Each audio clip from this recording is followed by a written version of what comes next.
నా కృపా నీకు చాలును, నా శక్తి నీకీర్చదన్. నా కృపా నీకు చాలును, నా శక్తి నీకీర్చదన్.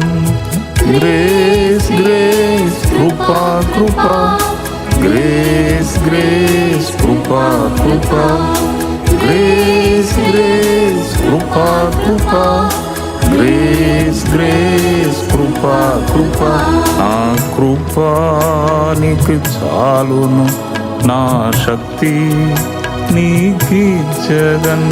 నా కృపా నీకు చాలును, నా శక్తి నీకీర్చదన్.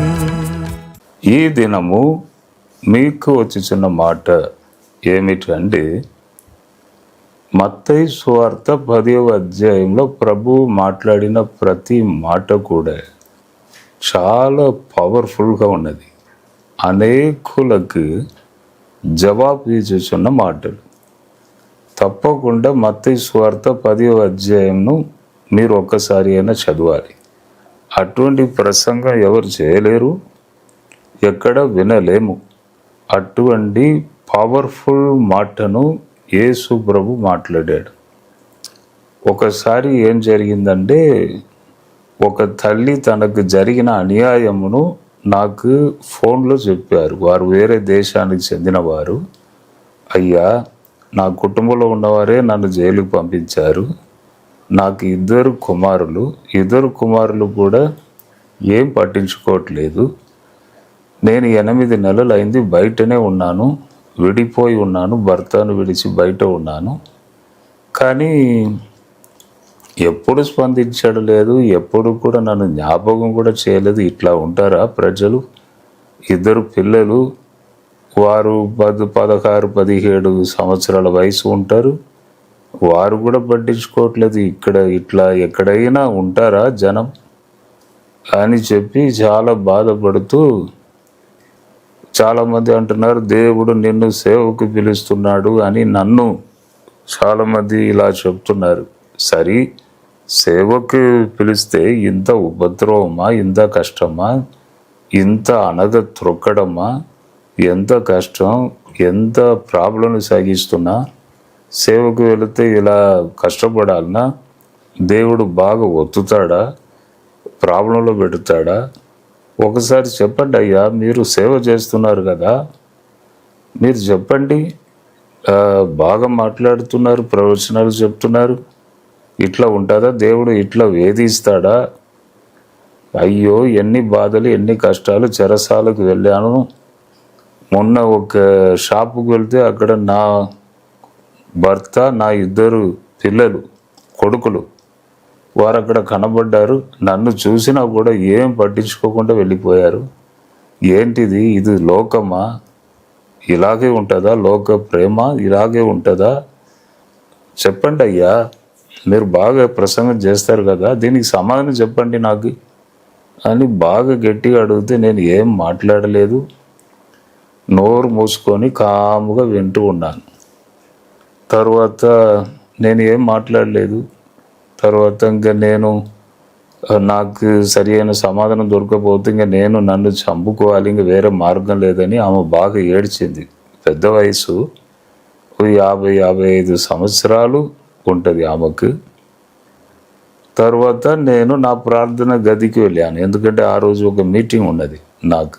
మీటింగ్ అంటే ముందు ప్రార్థన చేయాలని నా ప్రార్థన గదికి వెళితే నేను అనుకున్నాను, సరే మన బైబిల్ తీస్తాం, ఏ పేజీ వస్తుందో చూద్దాం. ఎందుకంటే ఈ తల్లి ఇలా బాగా వేదనతో మాట్లాడినది, ఆమెకి నేను ఏం సమాధానం చెప్పలేదు అని టక్కుని తెరిస్తే మత్తయి సువార్త 10వ అధ్యాయం వచ్చింది.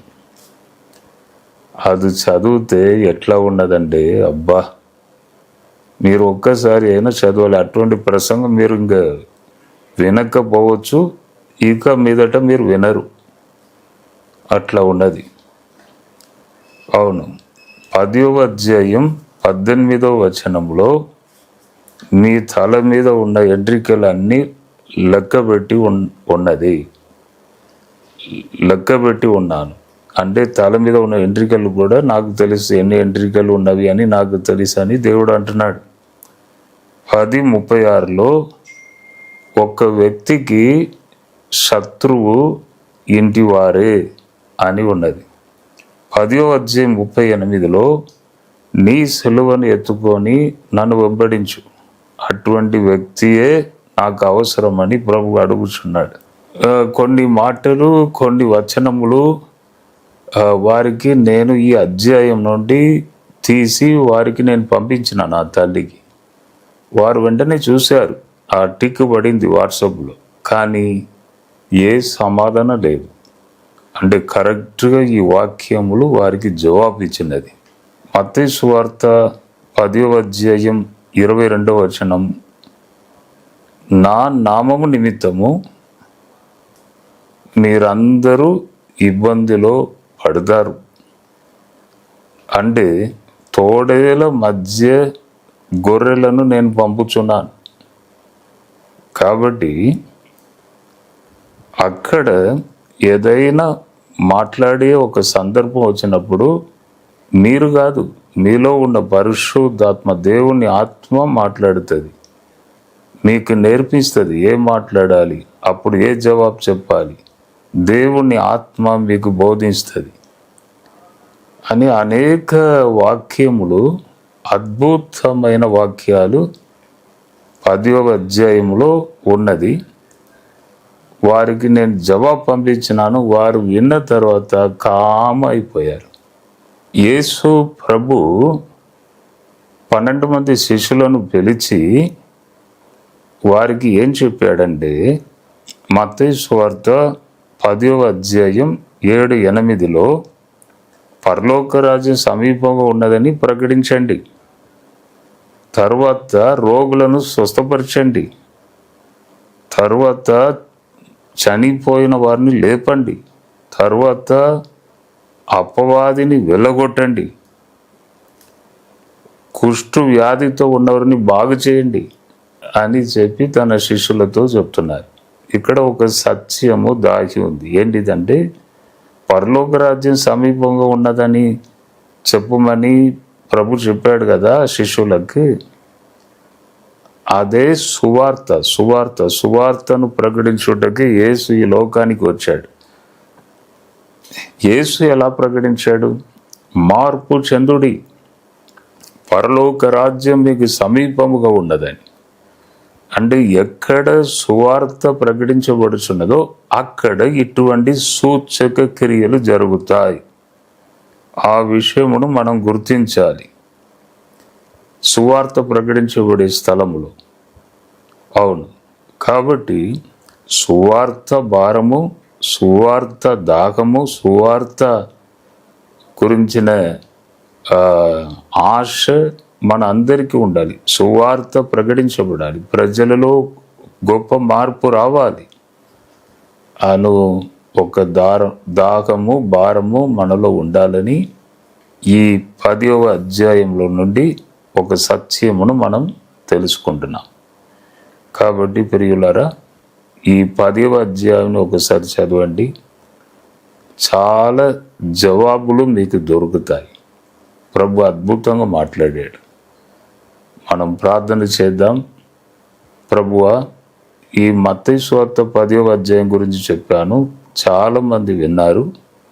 ప్రతి ఒక్కరిని మీ శక్తి తాకునగాక. ఈ వాక్యమును వినిన ప్రతి ఫ్యామిలీని మీ శక్తి తాకునగాక. ముట్టడి తండ్రి, బలహీనంతో ఉన్నవారిని బలపరచండి, బంధకంలో ఉన్నవారిని విడిపించండి, రోగులను స్వస్థపరచండి. విశ్వాసంతో తగ్గించుకొని నీ వైపు కనులెత్తుచున్న ప్రతి ఒక్కరిని ముట్టండి, బాగు చేయండి, అద్భుతాలు చేయండి. విరిగి నలిగిపోయిన హృదయాలను సరిచేయండి. స్తోత్రం, స్తోత్రం, స్తోత్రం. ఘనత, మహిమ నీకే మేము చెల్లిస్తున్నాం. యేసు నామంలో అడిగి వేడుకొనుచున్నాను తండ్రి. ఆమేన్, ఆమేన్. గమనించండి, 7వ తేదీ 8వ తేదీ స్పెషల్ మీటింగ్స్ ఉన్నవి ఆగస్టు 7, 8. ఆగస్టు 7వ తేదీ కాపర్ల సదస్సు ఉన్నది. ఉదయము 11 గంటల నుంచి సాయంత్రం 3 గంటల వరకు ఈ మీటింగ్ జరుగుతుంది. బస్ వసతి ఉన్నది, భోజన వసతి కూడా అక్కడ ఏర్పాటు చేస్తున్నాం. వరంగల్లో గిఫ్ట్ ఆఫ్ జీసస్ ప్రేయర్ టవర్లో ఈ స్పెషల్ మీటింగ్ జరుగుతుంది. ప్రతి నెల జరుగుతుంది.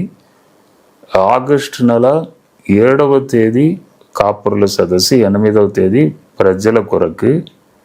ఈ 2 రోజులు కూడా బస్ వసతి ఉన్నది, భోజన వసతి ఏర్పాటు చేస్తున్నాం. కాబట్టి దూర ప్రాంతం నుండి వచ్చిన వారు మీరు రావచ్చు. అక్కడ ఏర్పాట్లు మేము చేశాము. కాబట్టి మీ అందరినీ మేము ప్రేమతో ఆహ్వానిస్తున్నాం. కుటుంబముగా రండి, ప్రభు మీతో మాట్లాడుతాడు. ఏం చేయాలి, ఎలా ముందుకు వెళ్ళాలి, దేవుడు ఖచ్చితంగా మీతో మాట్లాడుతాడు. కాబట్టి రండి, మేలు పొందండి, దీవించబడండి. ప్రభు మిమ్మల్ని దీవించును గాక.